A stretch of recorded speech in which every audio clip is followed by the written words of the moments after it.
ഇന്നലെ ബി.ജെ.പിയുടെ നേതൃത്വത്തിൽ വയനാട് എം.പി പ്രിയങ്ക ഗാന്ധിയുടെ ഓഫീസിലേക്ക് പ്രിയങ്ക ഗാന്ധി ശബരിമല സ്വർണ്ണക്കേസിൽ രാജിവെക്കണം എന്ന് പറഞ്ഞ് ഒരു ജാഥ അല്ലെങ്കിൽ ഒരു സമരം നടത്തിയായിട്ട് അറിയുന്നു. ആരെയാണ് കേരളത്തിലെ ബി.ജെ.പി സംരക്ഷിക്കുന്നത്? ശബരിമലയിലെ സ്വർണം മോഷ്ടിച്ച കളവിന് നേതൃത്വം നൽകിയ ഗൂഢാലോചന നടത്തി ജയിലിൽ കഴിയുന്ന CPM നേതാക്കന്മാരുടെ സ്ഥലങ്ങളിലേക്ക് അവർക്ക് ജാഥ വേണ്ട. പാർട്ടി ഇപ്പോഴും സംരക്ഷിക്കുന്ന CPM നേതാക്കന്മാരെ കുറിച്ച് അവർക്ക് ആക്ഷേപമില്ല. വയനാട് എം.പി പ്രിയങ്ക ഗാന്ധിയെക്കുറിച്ചും കോൺഗ്രസിനെ കുറിച്ചുമാണ് ബി.ജെ.പിക്ക് പരാതിയെങ്കിൽ എന്തടിസ്ഥാനത്തിലാണത്? ബി.ജെ.പി നേതാക്കന്മാർ ഉത്തരം പറയണം.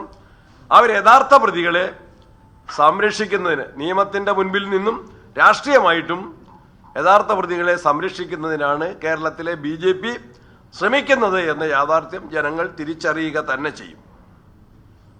ആർക്കു വേണ്ടിയാണ് അവർ സംസാരിക്കുന്നത്, ആർക്കു വേണ്ടിയാണ് അവർ സമരങ്ങൾ നടത്തുന്നത്, അവർ വ്യക്തമാക്കണം. മന്ത്രി ശിവൻകുട്ടിയും ബി.ജെ.പി നേതാക്കന്മാരും സോണിയാഗാന്ധിക്കും പ്രിയങ്ക ഗാന്ധിക്കും എതിരെ ഒരേപോലെ സംസാരിക്കുന്നു. അതാണ് പ്രതിപക്ഷ നേതാവ് ചൂണ്ടിക്കാട്ടിയത്.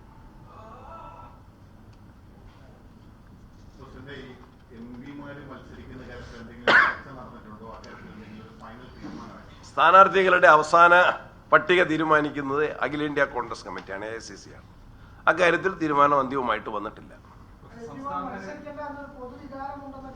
ഇല്ലില്ല, വാർത്താ മാധ്യമങ്ങളിൽ വന്ന കാര്യങ്ങളാണ്. അത് യോഗത്തിന്റെ തീരുമാനമായിട്ട് വന്നിട്ടില്ല. ചില വ്യക്തികൾ അവരുടെ അഭിപ്രായം പറഞ്ഞിട്ടുണ്ട്. അത് ഞങ്ങളിവിടെ പ്രകടമാക്കുന്നില്ല. ഇല്ലില്ല, അതിൻ്റെ അകത്ത് ഭൂരിപക്ഷം ന്യൂനപക്ഷം ഒന്നും തീരുമാനിച്ചിട്ടില്ല.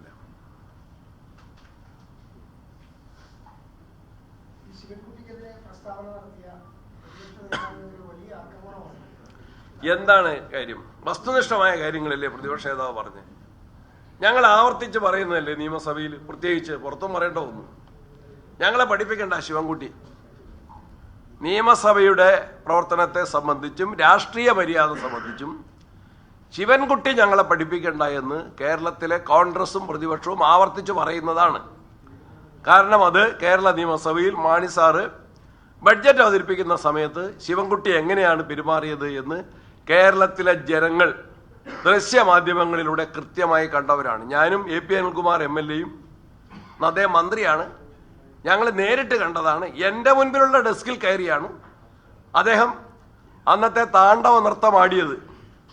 മാധ്യമങ്ങൾ കണ്ടതാണ്. അക്കാര്യം പ്രതിപക്ഷ നേതാവ് ഉറപ്പെടുത്തുമ്പോൾ അദ്ദേഹത്തിന് പ്രയാസം ഉണ്ടാവും. അതിന് മറുപടി പറയാൻ ശിവൻകുട്ടി കഴിയില്ല. അദ്ദേഹത്തിൻ്റെ പേരിൽ കേസ് നിൽക്കുന്നുണ്ട്. ആ കേസ് ഇല്ലാതാക്കാൻ ഗവൺമെന്റ് പൊതു ഖജനാവിലെ പണം ഉപയോഗിച്ച് എത്രയോ ശ്രമം നടത്തി. അത് പരാജയപ്പെട്ട് നിൽക്കുകയാണ്. വിചാരണ നേരിടുകയാണ് അദ്ദേഹം.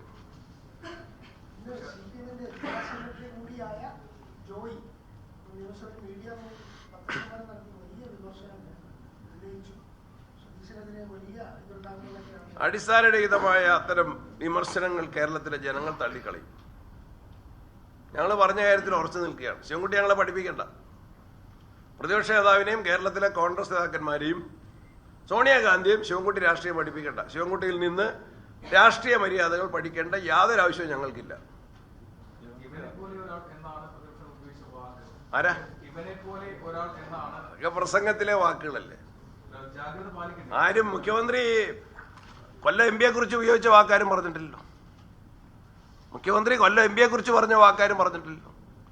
മുഖ്യമന്ത്രി താമരശ്ശേരി ബിഷപ്പിനെ കുറിച്ച് ഉപയോഗിച്ച വാക്കാരും പറഞ്ഞിട്ടില്ലല്ലോ. ആ വാക്കുകൾ ഞാനിവിടെ ആവർത്തിക്കുന്നില്ല.